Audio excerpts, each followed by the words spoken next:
Vous écoutez À Page Ouverte, le podcast qui vous recommande vos prochaines lectures.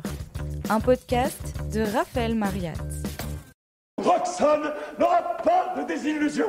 Dis, veux-tu qu'à nous deux, nous la séduisions? Veux-tu sentir passer de mon pourpoint de buffle dans ton pourpoint brodé l'âme que je t'insuffle? Non mais Cyrano! Christian, veux-tu? Mais tu me fais peur! Puisque tu crains tout seul de refroidir son cœur, veux-tu que nous fassions? Et bientôt tu l'embrases. Collaborer un peu tes lèvres et mes phrases. Tes yeux brillent! Veux-tu? Mais quoi, cela te ferait tant de plaisir? Cela m'amuserait. C'est une expérience à tenter un poète. Bienvenue dans cet épisode consacré à Edmond Rostand. Quand vous entendez ce nom, vous pensez très certainement à une légende du théâtre, Cyrano de Bergerac. Cette pièce est une révolution pour le 19e siècle. Vous venez d'en écouter un extrait joué par Jacques Weber en 1983 au théâtre Mogador à Paris. Entre le triangle amoureux, le thème du double et le rythme de la théâtralité, Edmond Rostand a produit un véritable chef-d'œuvre. Est-ce que je suis vraiment objective ?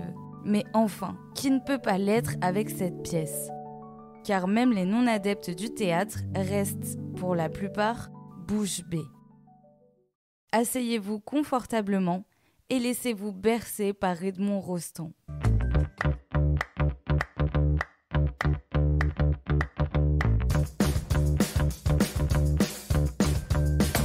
Cyrano de Bergerac est représenté pour la première fois le 28 décembre 1897 au théâtre de la Porte Saint-Martin à Paris.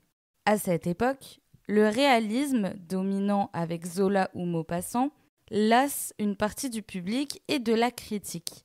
La fin du XIXe siècle voit renaître l'importance de la poésie et du théâtre portée par le romantisme et le symbolisme. Edmond Rostand s'inscrit dans ce mouvement. Sa pièce ne raconte pas seulement une histoire d'amour et de bravoure, elle magnifie la langue française à travers des alexandrins flamboyants opposant panache et lyrisme à la sécheresse du réalisme.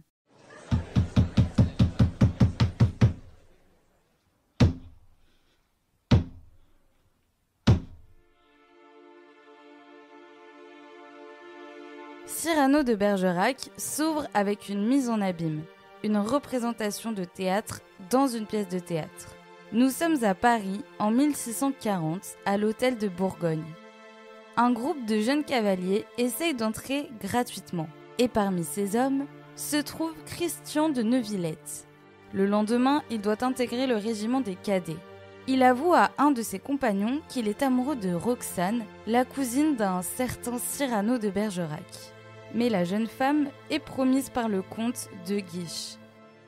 Tout le monde attend avec impatience Cyrano. Et quand il fait son entrée, c'est du vrai spectacle, pour les personnages et pour le public. Son arrivée est marquée par la fameuse tirade du nez. Valvert fixe le nez de Cyrano et lui fait comprendre qu'il est disgracieux. Alors Cyrano se met en scène. Il monopolise la parole et se lance dans une tirade de plus de 50 vers. Jeune homme, on pouvait dire aux dieux bien des choses, en somme en variant le ton. Par exemple, tenez, agressif. Moi, monsieur, si j'avais un tel nez, il faudrait sur le champ que je me l'amputasse. Amical, mais il doit tremper dans votre tasse. Pour boire, faites-vous fabriquer un hanap. Descriptif, c'est un roc, c'est un pic, c'est un cap. Que dis-je, c'est un cap, c'est une péninsule. Vous venez d'entendre un extrait de cette tirade jouée par Jacques Weber en 1983. Cette tirade, acte 1, scène 4, témoigne de l'exceptionnelle diction et paroles de Cyrano. Il emploie plusieurs registres, le comique, le burlesque et le satirique. Il enchaîne les figures de style avec une mise en abîme, des hyperboles, des métaphores, des gradations et des énumérations. Cette tirade est une revanche de tous les complexés, ceux qui fantasment à l'idée de répondre aux moqueurs. Il décrit son nez en jonglant avec plusieurs adjectifs et emploie plusieurs tons. Cet aspect de vainqueur et d'homme fort vient toutefois s'estomper peu de temps après, quand Cyrano avoue à son ami Lebray qu'il aime sa cousine Roxane, mais qu'il ne lui avouera pas ses sentiments à cause de sa laideur. Il reçoit ensuite un billet de sa cousine qui lui donne rendez-vous chez le pâtissier Ragueneau pour lui révéler quelque chose de très important. Cette rencontre entre Roxane et Cyrano a lieu dans le 2e acte. Roxane confie à son cousin qu'elle est amoureuse de Christian de Neuvillette et lui demande de veiller sur lui pendant la guerre. Cyrano, effondré, ne laisse rien paraître. Plus tard, il retrouve Christian pour lui révéler le secret de Roxane et l'amour se révèle réciproque. Christian veut écrire à Roxane, mais manque d'éloquence et se perd dans ses mots. Déchiré mais généreux, Cyrano prend alors la plume à sa place. Il met de côté sa douleur pour servir Christian, et surtout Roxane. C'est elle qui inspire ses phrases brûlantes, qui réveillent en lui une force poétique qu'il ne pourrait jamais exprimer directement. Roxane devient plus qu'une femme aimée. Elle est une source de création. Chaque regard, chaque mot nourrit l'imagination de Cyrano et transforme sa souffrance en beauté. Lorsqu'elle revoit Cyrano dans l'acte 3, elle ne peut que faire l'éloge de l'éloquence de Christian. Ah, qu'il est beau, qu'il a d'esprit et que je l'aime. Il ne peut exister à mon goût plus fin diseur de ces geôliers rien qui sont tout. Parfois, il est distrait, ses muses sont absentes. Puis, tout à coup, il dit des choses ravissantes. Plus tu me prends de cœur, plus j'en ai. Pour souffrir, puisqu'il m'en faut un autre, si vous gardez mon cœur, envoyez-moi le vôtre. Croyez que de vers vous mon cœur ne fait qu'un cri, et que si les baisers s'envoyaient par écrit, Madame, vous liriez ma lettre avec les lèvres. Ici, l'ironie dramatique atteint son comble.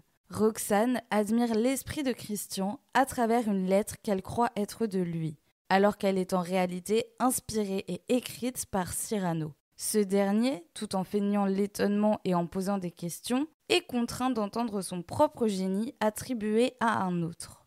La cruauté de la situation se double pourtant d'une dimension poétique. Roxane, sans le savoir, agit comme une véritable muse. Dans le cadre théâtral, la muse n'est pas seulement une figure mythologique inspirant le poète. Elle devient un personnage moteur de l'action dramatique. Et le rôle d'inspiratrice de Roxane s'accentue encore plus dans la scène du balcon dans l'acte 3. Digne de l'image shakespearienne dans Roméo et Juliette, la mise en scène de ce passage est précieuse. On voit Roxane à la fenêtre de son balcon. Et en dessous se cachent Cyrano et Christian. Cyrano se fait passer pour Christian afin de séduire la belle jeune femme. Il va chuchoter les mots d'amour qu'attend Roxane. Le personnage féminin est présenté comme une divinité. Dans cette scène, il y a le champ lexical de la lumière qui hausse Roxane à la hauteur du soleil. La passion de Cyrano est en feu. Vous commencez à avoir l'habitude si vous avez écouté mes autres épisodes sur l'amour. Le feu vient toujours s'installer comme métaphore pour décrire la puissance des sentiments.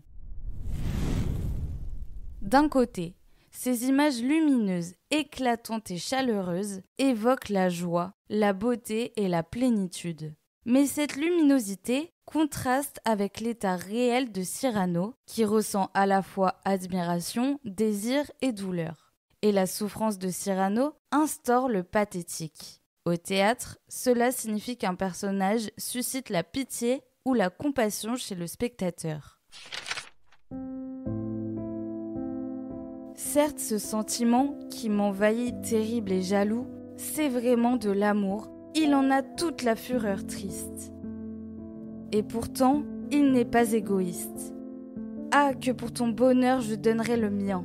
Quand même, tu devrais n'en savoir jamais rien. S'il se pouvait parfois que, de loin, j'entendisse rire un peu le bonheur né de mon sacrifice. Le pathétique s'annonce avec la jalousie, qui rend Cyrano vulnérable et humain, partageant avec le public son intensité et son sacrifice. Le terme « fureur » traduit la puissance destructrice de sa passion et son incapacité à contenir amour et frustration. Dans la scène du balcon, Roxane devient le centre de tous les maux, toutes les passions et toutes les émotions. Trompée, elle croit aimer Christian et souhaite l'épouser alors qu'elle est promise au comte de Guiche. Alors Roxane demande à son cousin de retenir De Guiche pour qu'elle puisse s'enfuir et se marier avec Christian.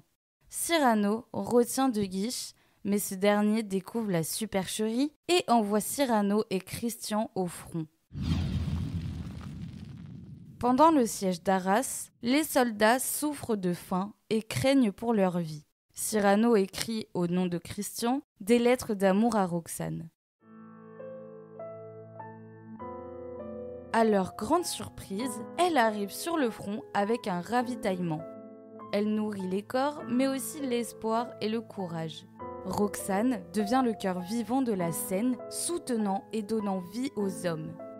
Christian découvre alors que l'amour de Roxane lui échappe. Elle admire l'esprit de l'écriture et soudain surgit un assaut ennemi. La bataille est violente, Christian est touché, il meurt très vite. Roxane est dévastée. Le dernier acte de la pièce, à savoir le 5e, se déroule 15 ans plus tard. On retrouve Roxane au couvent des Dames de la Croix à Paris. Elle s'y est retirée depuis la mort de Christian. Cyrano lui rend régulièrement visite pour lui tenir compagnie et lui lire les nouvelles de la ville. Elle attend toujours avec impatience les visites de son cousin. Mais un jour, il est en retard, ce qui la surprend. Sur le chemin du couvent, Cyrano reçoit une bûche sur la tête, lancée par l'un de ses ennemis, et se blesse grièvement. Il dissimule sa blessure sous son chapeau et se rend au couvent. Personne ne remarque d'abord le sang, et il tente de parler à sa cousine comme si de rien n'était. Il lui demande alors la permission de lire la lettre d'adieu que Christian lui avait envoyée. Et à la surprise de Roxane, il la lit majestueusement, à voix haute, même sans lumière. Cette scène est presque comique à cause du quiproquo dans lequel se trouve Roxane. La répétition du verbe lire traduit l'étonnement, l'agitation et l'incrédulité de Roxane face à la vivacité des lettres. Mais le comique laisse bientôt place au dramatique. Roxane finit par comprendre que toutes ces lettres viennent de la plume de Cyrano. L'illusion est brisée et l'amour secret et silencieux de Cyrano est enfin percé à jour. Cette révélation transforme la scène en un moment pathétique intense car Roxane prend conscience de la profondeur du sacrifice et de la générosité de Cyrano, qui a aimé sans jamais se déclarer. Alors le spectateur se pose plein de questions en quelques secondes. Cyrano va-t-il assumer cet amour? Va-t-il trouver la force de survivre et d'épouser Roxane? Mais je ne vais pas vous donner les réponses, car j'estime que c'est à vous de découvrir la fin de cette pièce. Dans Cyrano de Bergerac, chaque mot, chaque geste, chaque silence résonne avec l'intensité des passions humaines. Roxane, par sa présence et la force de son amour, fait vibrer les cœurs et donne aux élans de Cyrano une ampleur bouleversante. Dans ce théâtre où le comique flirte avec le tragique, le panache et la douleur font naître un souffle dramatique qui continue de toucher le spectateur bien après la fermeture des rideaux. À travers Roxane, le théâtre s'embrase et chaque émotion dévore les planches.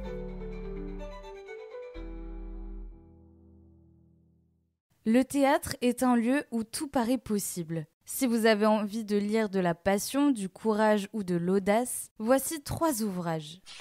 Ruy Blas de Victor Hugo est une tragédie avec un héroïsme flamboyant. Le personnage éponyme essaye de séduire une noble en se faisant passer pour un homme au rang plus élevé. Lorenzaccio d'Alfred de Musset est un drame qui met en scène Lorenzo de Médicis, qui veut sauver la ville de Florence de la tyrannie. Et pour ça, il doit tuer son cousin, Alexandre de Médicis. Phèdre de Racine explore les enjeux de la passion. Phèdre est déchiré entre son amour interdit pour son beau-fils et son devoir envers son mari. Ces dilemmes moraux conduisent à la ruine de tous les personnages. Voilà, quand on pense théâtre, on pense mise en scène. Mais n'oublions pas que c'est avant tout de la littérature. Alors rendez-vous en librairie, rayon théâtre. Vous venez d'écouter À Page Ouverte, un podcast écrit et réalisé par Raphaël Mariat. Pour plus d'épisodes, rendez-vous sur votre plateforme d'écoute préférée.